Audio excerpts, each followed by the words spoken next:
Hello everyone, I'm back with a new reel and my today's reel is about recently American President Donald Trump called Pakistani Army Chief Asir Munir for the dinner in Washington.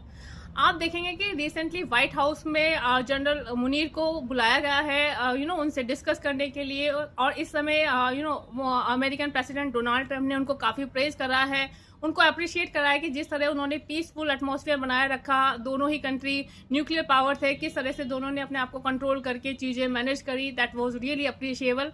और काफ़ी कुछ बड़ाई करी है इस situation में उन्होंने पाकिस्तान की, और पाकिस्तान को एक अच्छा फ्रेंड बताया है, उनके साथ ट्रेड रिलेशंस की बात करी है। ये सारी बातें जो कि मीडिया में दिखाने के लिए करी गई हैं, बट एग्जैक्टली आपको लगता है कि American president Donald Trump Pakistani army chief को इसलिए बुलाएंगे कि उनसे ये सारी चीज़ें डिस्कस करी जाए। यदि हम रिसेंट वर्ल्ड सिचुएशन देखें तो हम सभी जानते हैं इजराइल ईरान वॉर सिचुएशन है। इस समय अमेरिका को ईरान पर नजर रखनी है। पाकिस्तान से ज़्यादा अच्छा उनको कोई ऑप्शन मिलता नहीं है, क्योंकि पाकिस्तान एक ऐसा कंट्री है जिसको वो अपने इशारों पे आसानी से नचा सकता है।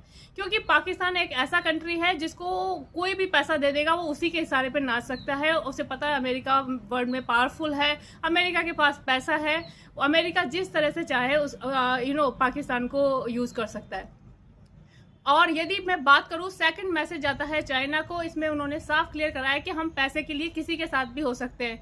यदि हमें अमेरिका ज़्यादा पैसा देगा तो हम अमेरिका के साथ हो जाएंगे, चाइना पैसा देगा तो चाइना के साथ हो जाएंगे। मतलब उनका कोई मान तो है नहीं, वो जिसको जहाँ से पैसा मिलेगा वो उसके साथ होंगे। यदि मैं बात करूँ, ये वो कम्युनिटी है, ये उस तरह के लोग हैं जहाँ वहाँ की पब्लिक, यदि मैं पाकिस्तान की बात करूँ, वो अपनी मुस्लिम कम्युनिटी के लिए किस तरह से ईरान के लिए सपोर्ट कर रहे हैं।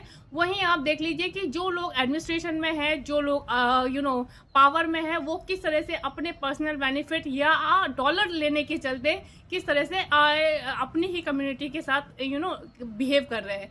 तो जिस कंट्री का कोई भी एक मॉरल नहीं है, वो कंट्री किस लेवल पे जा सकता है वो हम सभी जानते हैं। वहीं पर आप चीज़ एक नोट करिए कि आज की तारीख में पाकिस्तान के प्राइम मिनिस्टर की कोई वैल्यू नहीं है। आप सोच सकते हैं कि वहाँ के आर्मी चीफ को बुलाया जा रहा है इसके लिए और उसको प्रेस करा जा रहा है। मतलब पाकिस्तान के में जो लीडर्स हैं, जो वहाँ के पॉलिटिकल पार्टी, जो वहाँ के प्राइम मिनिस्टर हैं, उनको तो साइडलाइन कर दिया गया है।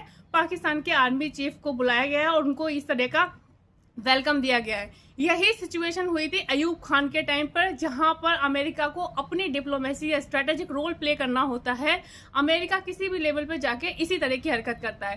पहले उन्होंने अयूब खान को बुलाया था, उसको उसी लेवल का रेस्पेक्ट दिया गया था, उसी तरह का वेलकम करा गया था अमेरिका में, जिस तरह से आसिर मुनीर को बुला के उनको पैम्पर करके अपने फेवर की चीज करवाई जाए। तो अमेरिका इन सब चीजों में बहुत ही एडवांस है। अमेरिका जानता है कि किससे किस लेवल तक काम कराया जा सकता है। और आप देख सकते हैं कि पाकिस्तान की सिचुएशन इस समय क्या है। वहाँ का प्राइम मिनिस्टर जो कितना नेग्लिजेंट करा गया है इस सिचुएशन में, उसको बिल्कुल बुलाया नहीं गया है। वहाँ के आर्मी चीफ को बुलाया है, उससे ये चीज़ें डिस्कस हो रही है। So we can understand at what level Pakistan situation is going on, वहाँ पर किस लेवल की सिचुएशन है। शशि थरूर ने बहुत ही अच्छी बात बोली। उन्होंने कहा है कि अमेरिका को सबक लेना चाहिए ओसामा बिन लादेन की सिचुएशन से। किस तरह से पाकिस्तान ने ओसामा बिन लादेन को अपनी कंट्री में छुपा के रखा था और अमेरिका ने किस तरह से ये चीज़ें मैनेज करी थी इन दैट सिचुएशन। तो ये चीज़ें बहुत ही क्लियर है। पाकिस्तान एक ऐसा है जो पैसे के लिए कभी भी किसी भी लेवल पे जा सकता है। ना तो पाकिस्तान जैसे कंट्रीज पे ट्रस्ट कर सकते हैं, ना ही अमेरिका की डिप्लोमेसी पे कर सकते हैं, क्योंकि जिस तरह अमेरिका अपने बेनिफिट के लिए किसी भी लेवल पे जा सकता है, जहाँ इंडिया को फ्रेंड बोल के, आप देख लीजिए किस तरह की स्ट्रेटेजी प्ले कर रहा है America. So there are certain things which we have to understand, because in international politics countries plays very nasty role sometime, because उन्हें अपने पर्सनल बेनिफिट के लिए किसी को भी लेट डाउन करके अपनी पोजीशन को सिक्योर करना पड़ता है। वहीं देखिए आप पाकिस्तान जाकर और किस तरह से पाकिस्तान में सब लोग प्रेसिडेंट डोनाल्ड ट्रंप के लिए नोबेल पीस प्राइज की बात कर रहे हैं। तो आपको लगता है कि ये वो लोग हैं जो कि जिनके मुंह में कुछ चंद पैसे डाल दो तो ये कुछ भी बोलने को तैयार हो जाएंगे। I'm really worried about the way these people are going on, because they are really making things very nasty. So what do you guys think about it? Suggest me your thought. Bye bye. Have a nice time.